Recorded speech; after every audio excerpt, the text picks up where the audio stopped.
Баршаңызға қайырлы күн. Мен Боташка. Бүгін сіздермен жұп-жұмсақ үлпілдек бауырсақтарды дайындаудың құпиясымен бөлісемін. Ол үшін алдымен опара дайындаймыз. 1 стақан жылы сүтке 3 ас қасық қант және 2 ас қасық ұн салып, шанышқымен араластырамыз. 1 ас қасық ашытқы салып, тағы бір рет араластырып, бетін жауып 10-15 минутқа қоямыз. Енді қамырымыздың өзін дайындауға кірісеміз.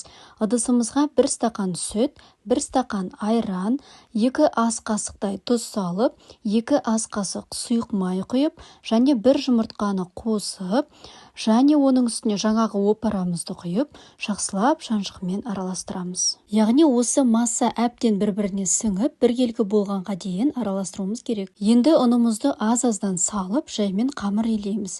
Бұл бауырсақтың барлық құпиясы осы жерде деп айтуға болады.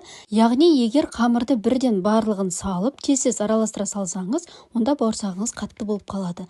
Сондықтан барынша баппен, асықпай, жұп-жұмсақ қамыр илеу керек. Илеп болған соң, әрине бетін целлофанмен немесе пищевой пленкамен жауып, 1-1,5 сағатқа жылы жауып қоясыз. Бұл қамырды 1,5 сағаттан артық ашытуға болмайды, өйткені ашытқының дәмі қатты шығып кетуі мүмкін. Сондықтан көтерілген бойда бірден пісіріп алғаныңыз жөн. Қамырымыз көтерілді, енді оны осылай кішкене бөліп аламыз да жаюға кірісеміз.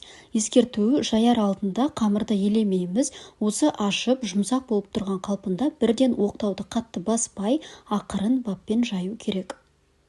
Осылай жайып, бауырсақтарды дөңгелек формада кесіп шығамыз. Бауырсақтарды ұстағанда да қатты қыспай, жеңіл қолмен осылай ақырын баппен орналастырған дұрыс.